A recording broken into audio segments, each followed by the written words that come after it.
بسم اللہ الرحمن الرحیم۔ السلام علیکم ورحمۃ اللہ وبرکاتہ۔ یوٹیوب کے البشیر اسلامک چینل سے آپ کی بہن فرزانہ بشیر آپ سے مخاطب ہے۔ آج ہم آپ کو اللہ کا قرب حاصل کرنے کے لیے، اس کی محبت حاصل کرنے کے لیے ذی الحج کی خاص عبادات بتائیں گے۔ حج اسلام کے اہم ارکان میں سے ایک رکن ہے اور ایک یہ بنیادی رکن بھی ہے۔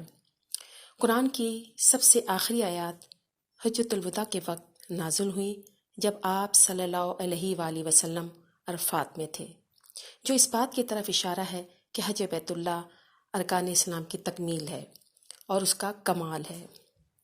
یہی وجہ ہے کہ اسلام کے بنیادی ارکان میں حج سب سے آخری رکن شمار کیا جاتا ہے۔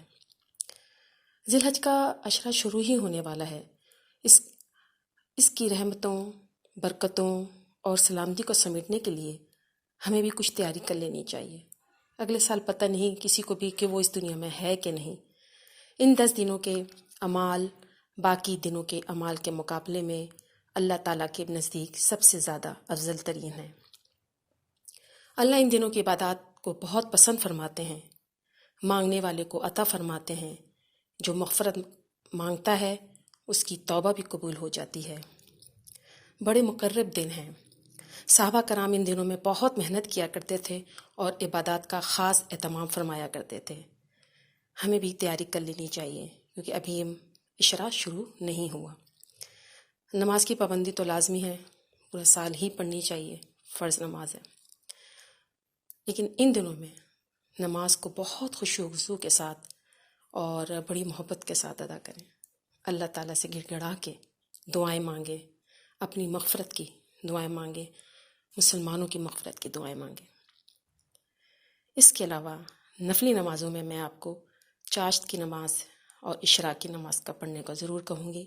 چاہے آپ 4 نوافل پڑھیں، چاہے آپ 6 نوافل پڑھیں، اس کی ادائیگی ضرور کریں، کیونکہ ان دنوں کے عشرے کی جو نمازیں ہیں ان کو میں آپ کو پھر بتا دوں کہ وہ 2 گنا ثواب دیتی ہیں انسان کو۔ نفل حاجات کے 2 نوافل بھی آپ ادا کر سکتی ہیں۔ کوئی بھی خاص آپ کی حاجت ہو اس کے لیے اس کو پڑھیں، اللہ کی ذات قبول کرنے والی ہے انشاءاللہ تعالی۔ اس کے علاوہ ایک چیز اور بھی ہے جو بہت اہم نماز ہے، تہجد کی نماز۔ اس کی ادائیگی ان دنوں میں لازمی ادا کریں آپ کہ نماز فجر سے پہلے آپ 1 گھنٹہ پہلے آپ اٹھ جائیں، اس نماز کو ادا کریں۔ اگر روزے کی نیت ہو تو پھر آپ سحری کریں، اس کے بعد آپ اپنی فجر کی نماز کو ادا کر لیں۔ خاص 9 ذی الحج کا روزہ ہے، وہ بہت اہم ہے، جو 2 سال کے گناہوں کا کفارہ ہے۔ اگر 1 سے 9 تک آپ روزے رکھتی ہیں تو یہ تو بہت ہی ثواب کی بات ہے، اور اگر نہیں رکھ سکتی تو آپ 9 ذی الحج یعنی کہ عرفے کے دن کا روزہ ضرور رکھیں۔ ان نفلی روزوں کا ثواب باقی دنوں کے مقابلے میں بہت زیادہ ہوگا۔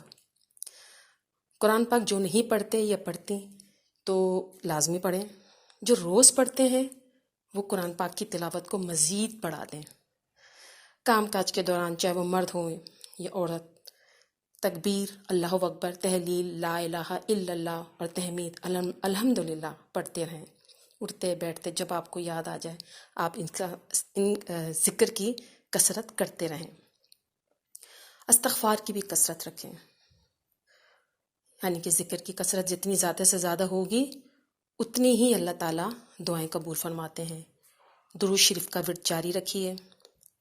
ایک اہم کام جو میری زندگی میں بھی وہ کرنا ہے وہ یہ ہے کہ صدقہ و خیرات روز کریں، جتنی بھی حیثیت ہو اس حساب سے 1 سے لے کے 10 تک آپ روزانہ اس کو جاری رکھیں۔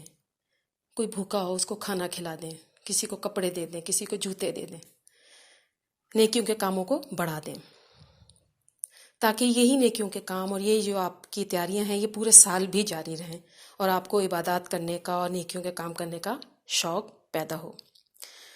اس عشرے کی نیکیاں اور نیک اعمال اللہ تعالیٰ کے پسندیدہ ہیں۔ آئیے اس عشرے کی رحمتوں کو سمیٹتے ہیں۔ یہ بہت ہی اہم ترین دن ہیں، ان کو بالکل بھی معمولی نہ سمجھیں۔ اللہ کی خاص رحمتوں والے دن ہیں، کوئی بھی شخص اس سے اپنے آپ کو بالکل محروم نہ کرے۔ اللہ تعالیٰ نے یہ خاص دن ہمارے لیے اتارے ہیں، تو اس کی رحمتوں اور برکتوں کو سمیٹنے میں آگے آگے آ جائیے۔ آخر میں اس دعا کے ساتھ میں آپ سے اجازت چاہتی ہوں۔ اے ہمارے رب، ہم سے جو بھول ہو گئی ہو یا کوئی خطا ہوئی ہو تو ہماری پکڑ نہ کرنا۔ اے ہمارے رب، ہم پر وہ بوجھ نہ ڈال جو ہم سے پہلے لوگوں پہ ڈالا تھا۔